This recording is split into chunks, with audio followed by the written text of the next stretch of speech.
Here I am to worship, here I am to bow down, here I am to say that you're my God. You're altogether lovely, altogether 할렐루야.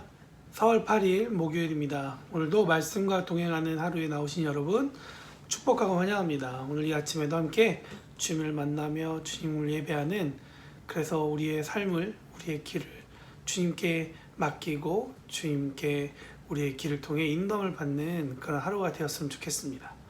오늘 내 주 되신 주를 참 사랑하고 함께 찬양하며 예배하겠습니다.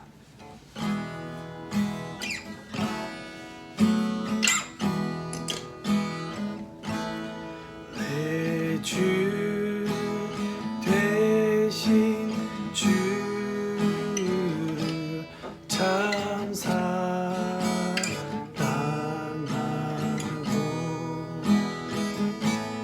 곧 그에게 죄를 다 고하리라.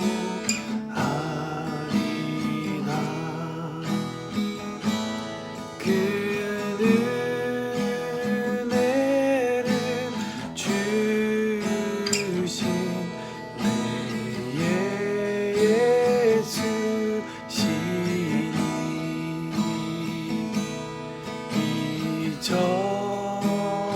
이전보다 더욱 사랑합니다.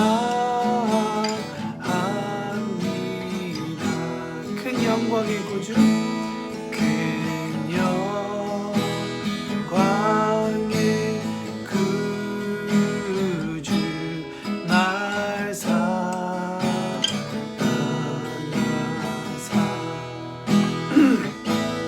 깊은 성한 은혜 더한 시민이 금멸유한 쓰고 찬송할 만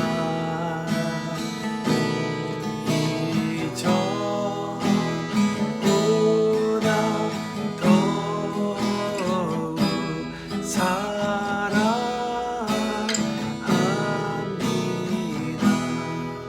이전보다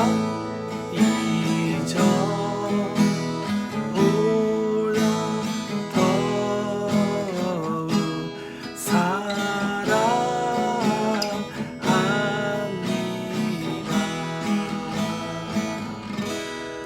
아멘. 오늘 저와 함께 읽을 말씀은 출애굽기 2장 11절부터 25절까지 말씀인데요. 오늘 11절부터 15절까지 그리고 23절부터 25절까지 말씀을 제가 읽어드리겠습니다. 세월이 흘러 모세는 자라 어른이 되었습니다. 어느 날 모세는 자기 백성인 히브리 사람들을 찾아갔습니다. 모세는 그들이 힘들게 일하는 모습을 보았습니다. 또 어떤 이집트 사람이 자기와 같은 백성인 히브리 사람을 모질게 때리는 것을 보았습니다. 모세는 주변을 살펴서 아무도 없음을 보고 그 이집트 사람을 죽인 뒤에 그 시체를 모래에 파묻었습니다. 이튿날 모세가 다시 나가니 히브리 사람들 둘이 서로 다투고 있는 모습이 보였습니다. 모세는 그중에서 잘못한 사람에게 말했습니다. 왜 당신과 한 핏줄인 사람을 때리는 거요? 그 사람이 대답했습니다. 누가 당신을 우리의 지도자와 재판관으로 세웠소? 그래, 이집트 사람을 죽이든 나도 죽일 생각이요? 그 말을 듣고 모세는 두려워졌습니다. 모세는 내가 한 일이 탈로 났구나 하고 생각했습니다. 파라오가 모세의 일을 듣고 모세를 죽이려고 찾았습니다. 그러나 모세는 파라오에게서 달아나 미디안 땅으로 도망가 살았습니다. 세월이 흘러서 이집트 왕이 죽었습니다. 이스라엘 백성은 광야에 의해 너무나 힘겹게 일했기 때문에 신음했습니다. 그들이 도와달라고 부르짖었더니 하나님께서 그들의 소리를 들으셨습니다. 하나님께서는 그들의 소리를 들으시고 아브라함과 이삭과 야곱에게 하신 약속을 기억하셨습니다. 하나님께서는 이스라엘 백성의 고통을 보시고 그들에게 관심을 가지셨습니다. 아멘. 저는 출애굽기부터 시작하면서 두 부류의 사람을 보게 되었고요. 그 사람의 상반된 행동을 보게 됩니다. 1장에 등장하는 산파와 애굽왕의 모습이죠. 산파의 역할은 아이를 살리는 일입니다. 왕은 백성을 지키고 보호할 뿐만 아니라 법을 세워서 백성으로 하여금 살 수 있도록 하게 하는 것이 왕의 역할이죠. 그러나 본문에 나와 있는 애굽왕은 스스로 신이 되어서 자기에게 유리한 법을 만들고 비록 이민자들이라고 할지라도 세워고 지켜야 할 그런 거민들을 죽이는 일을 감행했다는 것이죠. 자기가 하나님의 자리에 들어가 있는 사람의 모습을 아주 잘 보여준다고 생각합니다. 그러나 산파들은 어떻게 했을까요? 자기의 역할, 자기의 부르심, 즉 태어난 아이들을 살리는 일을 했다는 것이죠. 산파는 하나님께서 부르신 대로 그들에게 역할을 주신 대로 사람을 살리는 일을 여전히 행했다는 것이죠. 저는 생각해 봅니다. 누가 역할로 부르신 하나님의 부르심에 순종하고 그 일을 잘 감당하고 있는지를요. 또 어제 큐티를 보면서 생각해 봅니다. 특별히 레위 부부가 나오는데요. 여러분, 우리가 잘 알다시피 이스라엘은 400년 동안 애굽 노예 생활하면서 자신의 정체성과 자신들이 있어야 할 그 땅에 대한 그 비전을, 그런 꿈을 서서히 잃어버리는 것 같습니다. 야곱도 처음에는 기근 때문에 또 아들이 이웃 나라의 총리가 되었기 때문에 그 땅 가운데 있지 않고, 약속 땅 가운데 있지 않고 애굽으로 왔지만 그가 처음에는 1년 2년 그렇게 보냈다가 결국에는 그 땅 가운데 정착하는 모습을 보게 되죠. 그리고 그렇게 정착한 지 한두 해가 지나 몇십 년, 그리고 한 세대를 넘어 400년이 이르게 되었다는 것이죠. 400년 동안 많은 변화가 있었습니다. 이스라엘이 처음에는 유명한 총리의 직계가족으로 초대받아서 이민자로서 그들의 삶이 시작됐지만 400년이 지난 지금 보면 그들은 더 이상 이민자가 아니라 노예가 되었다는 것이죠.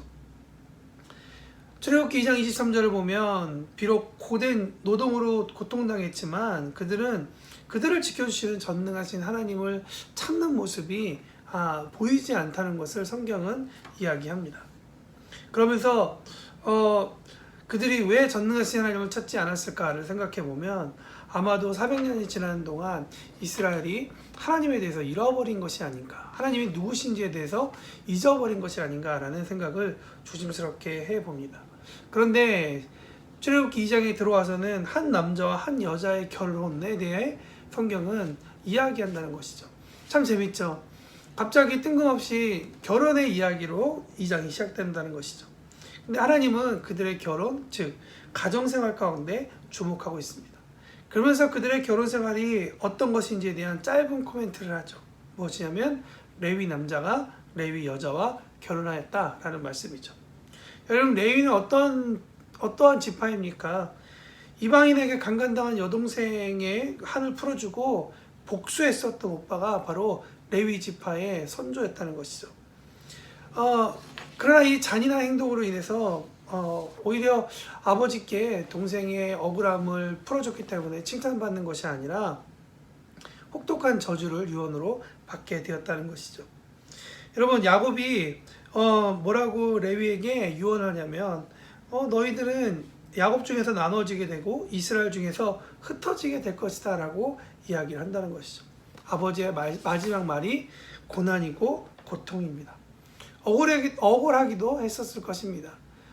자기의 동생을 지키기 위한 그런 의협심 가운데 아버지에게 이런 이야기를 들으면 어느 누가 그것을 대해서 감사하게 생각할까요? 레위는 어떤 마음으로 살았을까요? 성경은 그 다음에 대한 이야기를 자세히 적어놓지 않았기 때문에 그저 생각해 봅니다. 어떤 마음으로 그의 자녀를 키우고 그의 손주들에게 레위는 이야기했을까 상상해 봅니다. 아마도 아버지의 유언 때문에 레위는 흩어질 것에 대한 두려움, 그리고 무서움, 그런 것들이 있지 않았을까. 그래서 자녀들에게 계속 그 이야기를 하면서 예전에 있었던 이야기를 계속 묵상케 하고 하나님이 어떠신 분인지에 대해서, 자신이 어떤 행동을 했는지에 대해서 아마 이야기를 하지 않았을까 생각합니다. 그래서 그런지 모르겠지만 레위는 이 오늘 본문에 2장 1절에 나와 있는 레위 남자와 여자는 같은 지파가 결혼하게 된다는 것이죠. 그래 단순히 같은 지파가 결혼했다라고 이야기하기에는 좀 뭔가 한 가지가 빠지는 것 같습니다. 여러분 출애굽기 32장에 보면 나중에 이야기지만 이런 에피소드 하나가 있습니다. 모세가 시내산에서 하나님의 십계명을 받고 있는 동안 산 아래 백성들은 모세가 산에서 내려오지 않자 너무 두려운 나머지 애굽의 신 중에 힘의 상징인 그런 신의 모습을 따서 금송아지를 섬기게 됩니다.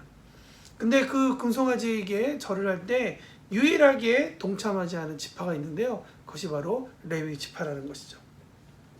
다수의 이스라엘이 하나님을 잊어갈 때 레위 지파는 하나님을 쳐다보고 살지 않았나 생각해 봅니다. 저는 그런 레위 지파에서 태어난 모세, 과연 어떤 모습이었을까를 생각해 보면서 오늘 본문 말씀을 읽게 되었다는 것이죠. 그는 하나님의 모습을 닮았을까요? 그는 레위 선조와 같이 그렇게 어떤 모습을 가지고 살았을까요? 오늘 본문 전체 말씀을 보면 11절과 24절 말씀에 보면 참 묘하게도 뉘앙스가 닮아 있습니다. 고되게 노동하는 이스라엘을 바라보는 모세와 고된 노동으로 인해 울부짖는 이스라엘을 보시는 하나님의 모습이 나온다는 것이죠. 그러나 이 둘의 행동은 너무나도 달랐습니다. 고통 가운데 있는 이스라엘 형제를 본 모세는 자기의 방법대로 구원을 이루어가죠. 11절에서 12절 말씀에 보면 개정개역으로 이렇게 써 있습니다. 모세가 장성한 후에 한 번은 자기 형제들에게 나가서 그들이 고되게 노동하는 것을 보더니 어떤 애굽 사람이 한 히브리 사람 곧 자기 형제를 치는 것을 본지라 좌우를 살펴 사람이 없음을 보고 그 애굽 사람을 어떻게 했다고요? 쳐 죽여 모래 속에 감추느니라 라고 기록하고 있다는 거죠. 모세가 이스라엘 백성을 구원하려고 했었던 그러한 방법은 살인이었습니다. 어쩌면 모세에게는 가장 쉬운 모습일 수도 있어요. 수많은 전쟁터 동안 누비면서 배웠던 가장 익숙한 일이죠. 죽이면 끝난다는 것. 그러나 여러분 모세의 구원은 채 하루가 되지 못해 끝났다는 것을 성경은 이야기하고 있습니다. 모세의 힘으로는 이스라엘 백성을 구원할 수 없다는 것을 이야기하는 것이죠. 그렇다면 하나님은 어떻게 하셨을까요? 24절 말씀에 보면 하나님은 아브라함과 이삭과 야곱에게 세운 그의 언약을 기억하셨다라고 성경은 이야기하고 있습니다. 하나님께서 출애굽기를 단지 그 시대에 있었던 사람들에게만 하신 이야기가 아니라 출애굽기를 지나서 광야에 지나가는 사람들에게 또한 가나안 땅에서 정착하고 있었던 사람들에게 혹은 나라를 빼앗기고 이곳저곳에서 흩어져 있었던 수많은 디아스포라와 또 완전히 폐허가 된 이스라엘 땅 가운데 남아있던 자들에게 이 출애굽기를 읽게 하신다면 그리고 수천 년이 지나서 오늘을 살고 있는 광야 같은 오늘을 살고 있는 사람들에게 하나님께서 출애굽기를 읽게 하신다면 하나님께서 우리에게 이런 메시지를 주지 않을까라는 생각을 해봅니다. 광야를 지나가는 힘은 자신의 힘을 믿는 것이 아니라는 것이죠. 가장 효과적인 방법처럼 보이는 것도 가장 잘할 수 있는 방법도 채 하루가 되지 못해 구원할 수 없었다는 것이죠. 보호할 수 없다는 것이죠. 수렁으로부터 꺼집어낼 수 없다는 것이죠. 여러분 하나님께서 우리에게 말씀하시는 구원은 하나님께서 이스라엘을 구원하시도록 움직이게 하라는 것이죠. 하나님께서 우리에게 말씀하고 계시는 거예요. 너가 나를 구원하도록 움직여라 라고 이야기하신다는 것이죠. 여러분 하나님을 움직이게 하는 방법은 무엇일까요? 오늘 말씀해 보니까 하나님께서 그분이 세우신 언약을 기억하게 하시라는 거죠. 이 이야기는 하나님께서 기억하지 못해서 하나님을 기억하라는 이야기가 아니라 우리가 하나님의 언약을 붙잡고 하나님 앞에 부르짖고 간구하라라는 말씀을 우리에게 하고 있다는 것이죠. 오늘도 저와 여러분은 광야 같은 하루를 보내게 될 것입니다. 다투게 될 것이고 싸우게 될 것이고 목말라 할 것이고 배고파 할 것입니다. 어쩌면 너무나도 뜨거운 태양볕으로 인해 우리가 살고 싶지 않은 너무나도 춥기 때문에 그 추위로 인해서 앞으로 나아가지 못하는 그런 모습이 우리 가운데 있을지도 모릅니다.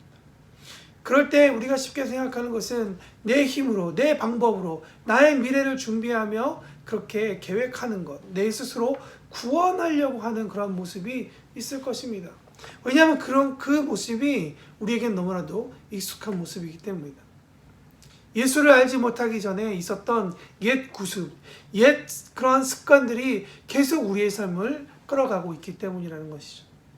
그런 사람들에게, 그런 우리에게 하나님은 오늘 말씀하고 계십니다. 옛 것을 다 버리고 이제 나를 의지하라고 말씀하시는 것이죠. 하나님께서 우리를 구원하시겠다고 하시는, 아브라함에게 약속하셨던 내 백성들, 너의 후손들을 내가 고통 가운데 있었던 백성들을 꺼집어내어 내가 그들을 인도하겠다는 그 약속을 하나님 기억하여 주십시오라고 우리가 기도한다는 것이죠. 그 하나님은 이전의 이스라엘의 하나님뿐만 아니라 오늘 우리의 하나님이시기도 합니다. 광야 같은 우리의 삶을 지켜주시고 보호하시는 하나님이시라는 것이죠. 바라옵기는 저 여러분이 오늘 하나님께 그렇게 기도하며 하나님 나아갔으면 좋겠습니다. 하나님, 우리의 삶을 지켜주신다고 주님 말씀하시잖아요. 우리의 광야 같은 삶을 지켜주세요. 하나님, 내 힘으로 관계를 풀어가고 내 힘으로 뭔가 계획을 짜려고 할 때 하나님 되는 것 아무것도 없는 것 너무나 잘 알아요. 그러니 주님 지켜주고 보호해 주세요. 우리의 삶을 이끌어 주세요. 우리가 그렇게 기도하며 나아갈 때 하나님은 우리의 목소리를 들어보시고 들으시사 우리의 삶 가운데 새로운 일을 행하리라 믿습니다. 저에게 또한 여러분에게 그런 아름다운 그런 회복과 놀라운 일들이 일어나기를 예수님의 이름으로 축복합니다. 오늘 이 시간 한 가지 위해서 기도합시다. 주님, 내 삶 가운데 찾아오셔서 그렇게 일하여 주십시오. 하나님의 약속을 붙잡고 나아가겠으니 하나님, 우리의 길을 인도해 주시고 우리의 길이 되어 주십시오. 또 한 가지 더 부탁드리고 싶은 것은 늘 우리 청년들 위해서 좀 기도 부탁드립니다. 우리 청년들 정말 일상생활 가운데에서 늘 어떻게 살아야 할지 고민되고 걱정되고 또 두려운 그런 마음들이 있습니다. 그럴 때 우리 청년들이 이 세상의 법으로 따라가는 것이 아니라, 이 세상의 구원대로 살아가는 것이 아니라 하나님께서 하나님의 방법대로 이끌어 가시도록 그들의 삶을 내려놓는 그런 일들을 위해서 기도해 주셨으면 좋겠습니다. 혹시 이 영상을 보고 있는 청년이 있다면 오늘 그 하나님의 말씀 가운데 담대히 나아가십시오. 하나님께서 일하실 것입니다. 아멘. 우리 함께 기도하겠습니다.